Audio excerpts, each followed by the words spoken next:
Hello everyone. భారత army chief పాకిస్తాన్కి మరో వార్నింగ్ గట్టిగా ఇచ్చింది. సో మ్యాప్లోనే పాకిస్తాన్ని లేకుండా చేస్తామన్నట్లు కూడా అనౌన్స్ చేయడం జరిగింది. సో ఎందుకు చేయాల్సి వచ్చింది ఒకసారి డిస్కస్ చేసే ప్రయత్నం అయితే చేద్దాం. ప్రస్తుతం మనతోటి సీనియర్ జర్నలిస్ట్ జగదేవ్ ఉన్నారు. వెల్కమ్ చెప్పేద్దాం.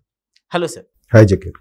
ఏంటి సార్ అసలు మళ్ళీ ఇట్లా చేయడానికి? యాక్చువల్గా మొన్న ఆపరేషన్ సింధూర్ సక్సెస్ అయిన తర్వాత వాళ్ళు లిటరల్లీ ఇది పోసుకున్నాక క్రికెట్ ఉదంతం ఏదైతే జరిగిందో అది అక్కడ కూడా మన వాళ్ళే పై చేసి సాధించారు. 3 మ్యాచ్లు చిత్తుగా ఓడిపోవడమే కాక వాళ్ళకి ఘోర పరాభవము అవమానం కూడా ఎదురైంది. తిరిగి రివర్స్లో మనల్ని గెలవలేక ఓడించలేక ఆత్మాభిమానం మీద దెబ్బ కొట్టాలి లేదా మానసికంగా హింసించాలనే ఉద్దేశంలో ఇలా అనడము గట్టిగా మాట్లాడితే వాళ్ళవే పోయాయి, వాళ్ళవే కూలే. ఇదిలా ఉండి సరే క్రీడాపరంగా జరిగింది మామూలుగా ఏదో అనుకున్నారు. తర్వాత నఖ్వీ ఏసీసీ చైర్మన్ వాడి చేతుల మీద కప్పు తీసుకోవడానికి నిరాకరించారు మన వాళ్ళు. సో అంతా నడిచింది. ఆ కప్పు వాడు తీసుకెళ్ళిపోతే మళ్ళీ బీసీసీఐ గట్టిగా వార్నింగ్ ఇస్తే మళ్ళీ అక్కడ అరబ్ కంట్రీస్లో అక్కడ మ్యాచ్ ఎక్కడ అవుతుంది అక్కడ వాళ్ళకి హ్యాండ్ ఓవర్ చేసేసాడు. అయితే ఇదిలా ఉంటే గుజరాత్కి అటువైపు పాకిస్తాన్లో ఒక సింధు ప్రావిన్స్కి మధ్యలో ఒక దాన్ని ఏదో అంటారు బనగంగా అంటారు యాక్చువల్గా మనకి పేరు, కానీ సర్ క్రీక్ అని ఒక బ్రిటిష్ అధికారి పేరుతో ఆ ప్రాంతాన్ని పిలుస్తారు. అదంటే ఒక చిత్తడి నేల, అంటే బురదమై ఉండే చెమ్మగా ఉండే నేల. అంటే అక్కడ ఏమి కన్స్ట్రక్షన్ అవ్వదు, ఏమి చేరినా దిగిపోతుంటుంది. బురద నేల టైపు, అందులో కొన్ని విష సర్పాలు లాంటివి విషజీవి ఉండే ఏరియా అంట. అది సుమారుగా ఒక 60 మైళ్ళు అంటే అప్రాక్సిమేట్లీ 96 కిలోమీటర్ల ఉండే ఒక సరిహద్దు అది. సో ఆ సరిహద్దు దగ్గరికి వచ్చి మన వాళ్ళు అంతగా పట్టించుకోరా, అది అటువంటి బురద నేల కాబట్టి అటు నుంచి రావడానికి ఇదెవరని. సో అక్కడికి వెళ్ళి వీళ్ళు విన్యాసాలు స్టార్ట్ చేశారంట. ఎవరు? పాకిస్తాన్లో. అంటే ఊరికే రెచ్చగొట్టేలాగా మనం ఈ విధంగానే మేము ఎంటర్ అయిపోతాము, వస్తాం, మీలో మరలా ఈ ఉగ్రవాదం టైప్లో మేము ఏమైనా చేస్తామని ఒక కవ్వింపు చర్యలకు దిగుతున్నారు.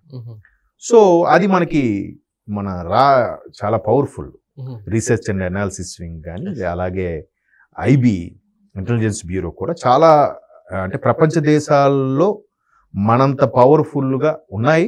మన 3rd ప్లేస్ 4th ప్లేస్లో ఉంది, అంటే సక్సెస్ఫుల్ ఇంటెలిజెన్స్ సంబంధించి.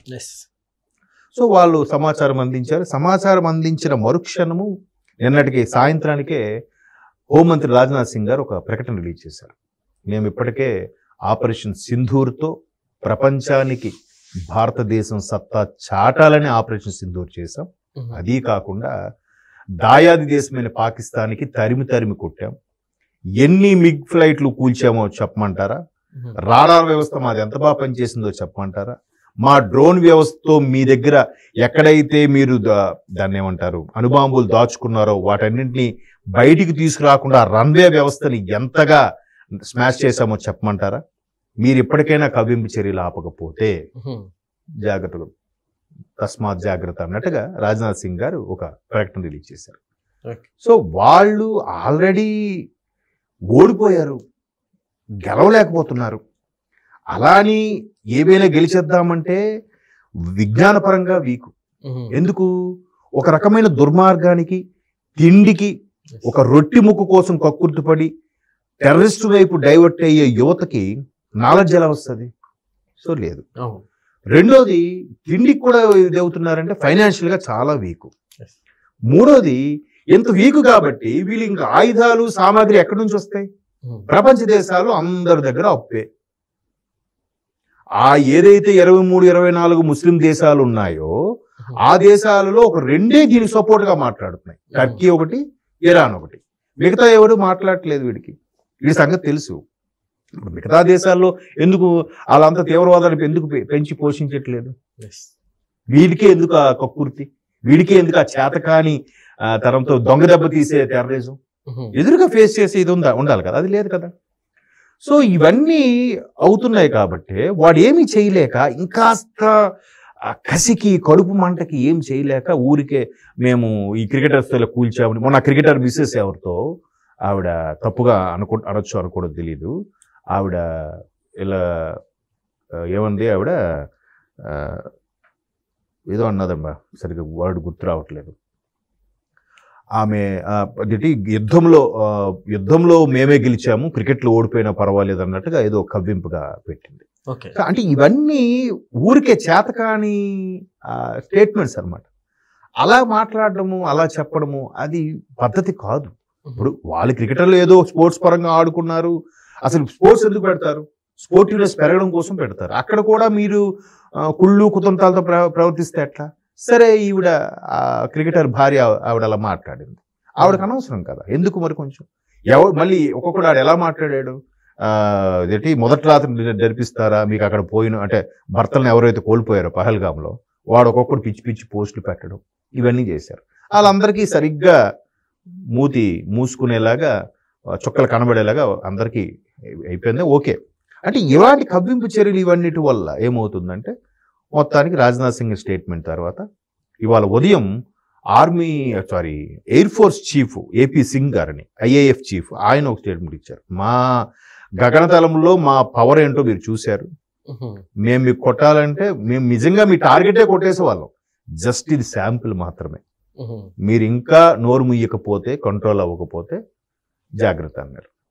ఇంకా సాయంత్రానికి ఆర్మీ జనరల్ ద్వివేది గారు ఆయన ఇంకా మరికొంత దోషి పెంచాడు. ఆయన మేము ఆపరేషన్ సింధూర్కి జస్ట్ బ్రేక్ ఇచ్చాం, ఎండ్ కార్డు కాదు ఇది, బ్రేక్ ఇచ్చాం. ఆపరేషన్ సింధూర్ 2.0 ఉంది. సో ఆ 2.0 కానీ మొదలైతే ప్రపంచ పటంలో పాకిస్తాన్ అనేది ఉండదు, మీ భౌగోళిక ఉనికే ప్రశ్నార్థకం. అంటే అర్థం ఏంటి మరి? గట్టిగా అంటే మూడు వైపుల నుంచి హోంమంత్రి గారు ఇచ్చారు. హోంమంత్రి గారు చెప్పిన తర్వాత ఈ air force chief AP Singh గారు అన్నారు, నిజంగా భారత ప్రభుత్వం మాకు పూర్తి స్వేచ్ఛను ఇచ్చింది, మేమేగానే పూర్తి స్వేచ్ఛను ఉపయోగించుకుంటే ఆపరేషన్ సింధూర్ 1లోనే ఇప్పటికి లెక్కలు తేలిపోయేవి, బట్ సరే జస్ట్ బ్రేక్ ఇచ్చామని అన్నారు. ఇంకా ఆర్మీ జనరల్ అయితే చాలా గట్టి, అంటే ఆయన ఈరోజు ఆ బార్డర్ వరకు వెళ్ళొచ్చాడు ఏదో కార్యక్రమం మీద, క్రీక్ బార్డర్ వరకు, అక్కడ అదే బనగంగ అనే ప్రాంతం 96 కిలోమీటర్లు ఆల్మోస్ట్, అంటే 60 మైల్స్ ఎంతో. ఆ బార్డర్ని అంతా పరిశీలించేసి ఏ కెబించేలో మీరు ఏం భయపడద్దు, మనం రెడీగా ఉన్నాం, మన ఇంటెలిజెన్స్ వ్యవస్థ కూడా పవర్ఫుల్గా ఉంది, ఏ క్షణాన వాడు ఏవైనా ఎక్స్ట్రాలు చేసినా రాత్రే లేపి. మొన్న ఏమైంది, ఒక ఇద్దరు ఎయిర్ ఫోర్స్కు ఒక కమాండర్కి ఒక ఫిమేల్, ఆర్మీ కూడా కమాండర్కి ఒక ఫిమేల్, ఇద్దరు ఫిమేల్స్ లీడ్ చేసి టీంని మొత్తానికి తొదముట్టించేశారు.